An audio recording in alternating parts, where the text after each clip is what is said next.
राधे राधे दोस्तों, मैं गौरव शर्मा फिर से आपके साथ। दोस्तों, समाज में बहुत सारी चीज़ें नई नई चल रही हैं। जैसे कि लड़कियां छोटे कपड़े पहनती हैं तो लोग उन पे कमेंट करते हैं कि इनके कपड़े छोटे हैं। अगर लोग उन पे कमेंट करते हैं तो लड़कियां कहती हैं इनकी सोच छोटी है। तो आज इस कहानी के ज़रिए हम जानना चाहते हैं कि आखिर किसकी सोच छोटी है या किसके कपड़े छोटे हैं। कहानी गौर से सुनिएगा और कमेंट सेक्शन में बताइएगा आपको क्या अच्छा लगता है। तो शुरू करते हैं। आखिर ज़्यादा छोटे कपड़े पहनने वाली महिलाओं पर 90% कौन व्यक्ति कमेंट्स करते हैं। एक दिन मोहल्ले में एक खास अवसर पर महिलाओं की सभा का आयोजन किया गया, जिसमें कि महिला ज़्यादा थीं और पुरुष कम थे।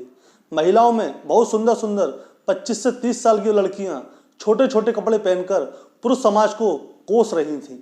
वो लड़कियां और महिलाएं कह रही थीं कि छोटे कपड़ा पहनना जायज़ है, लड़कियों को कुछ भी पहनने की आज़ादी होनी चाहिए, स्वतंत्रता होनी चाहिए।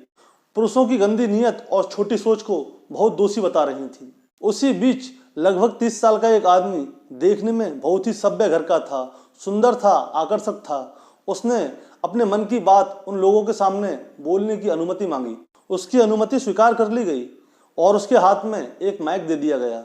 माइक लेकर वह आदमी स्टेज पर जाता है और अपनी जो भावना होती है उसको व्यक्त करता है। वो कहता है, बहनों, भाइयों और माताओं, मैं आप सबको नहीं जानता और आप सब भी मुझको नहीं जानते कि मैं कैसा इंसान हूँ। तो क्या आप मुझे बता सकते हैं कि पहनावे और शकल सूरत से मैं आपको कैसा लगता हूँ? शरीफ लगता हूँ या बदमाश लगता हूँ? तो सभा स्थल पे बहुत से लोगों की आवाज़ गूंजने लगी, अरे यार, लड़का तो देखने में सुंदर है, किसी अच्छे घर का ही लगता है, बहुत शरीफ होगा लगता है। यह सुनते ही उस आदमी ने स्टेज पर ही एक अजीबोगरीब हरकत कर डाली। उसने अपने सारे कपड़े उतार दिए और सिर्फ अंडरवियर में खड़ा हो गया। उसको ऐसा करते हुए देखकर लोगों को बहुत गुस्सा आया। बहुत से लोग उसको गालियां देने लगे। बहुत से लोग कहते हैं इसको स्टेज से नीचे उतारो। बहुत से लोग कहते तो निर्लज है, नीच है, इसको छोड़ना नहीं, इसको पकड़ के मार लगाओ इसमें। ऐसी आवाज़ें सुनकर वो आदमी अचानक से माइक लेता है और जोर से चिल्लाकर बोलता है। वो कहता है, पहले आप लोग मेरी बात सुनो, उसके बाद आप चाहो मुझे मार देना, चाहे हो सके तो मुझे जिंदा जला देना। वो कहता है, मुझसे पहले ये बहन जी छोटे कपड़े पहनने को, छोटे छोटे कपड़े पहनने को, स्वतंत्र रहने को और कुछ भी पहनने के लिए पुरुषों को गालियां दे रही थी, उनकी सोच पर गालियां दे रही थी। तो क्या आपकी सोच मेरे लिए सही है? मैंने भी तो इन बहन जी की बात पर अपने कपड़ों की स्वतंत्रता दिखाई है। नीयत और सोच में खोट तो नहीं है ना? मैंने आप सब लोग को भाई, बहन और माता जी कह के पुकारा था। जब मैंने सारे कपड़े उतार दिए, जब मैं अर्धनग्न अवस्था में खड़ा हुआ हूँ, तो आप लोगों को मेरे अंदर बेटा या भाई क्यों नजर नहीं आया? आप सबसे मैं सिर्फ एक बात कहना चाहता हूं कि झूठ बोलते हैं वो लोग जो कहते हैं वेशभूषा और पहनाने से कोई फर्क नहीं पड़ता। सच बात तो यही है कि हम किसी को भी सड़क पर बिना कपड़ों के देखें तो हमारे अंदर कामुकता जाग उठती है। रूप, रस, शब्द, ग्रंथ, स्पर्श, ये सब बहुत प्रभावशाली है।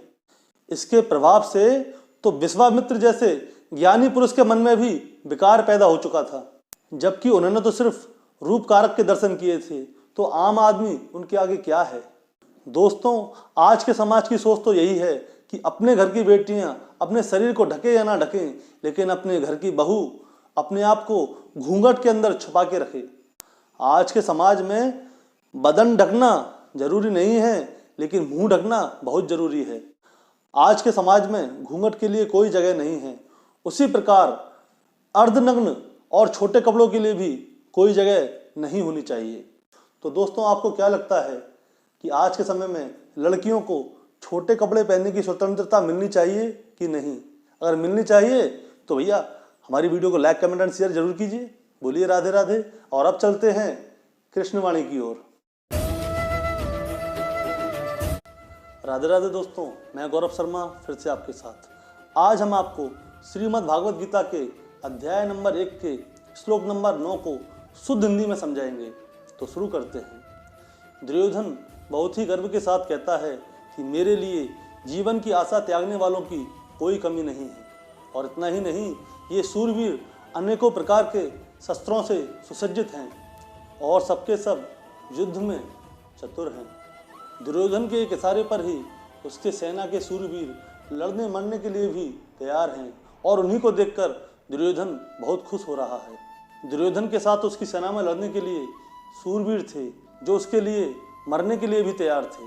तो दोस्तों, जब आप कठिनाइयों से लड़ते हैं तो आपके साथ कौन होता है?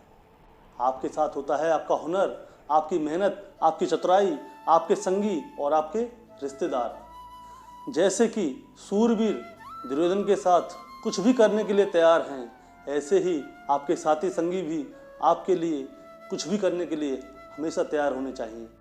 तो बोलिए राधे राधे।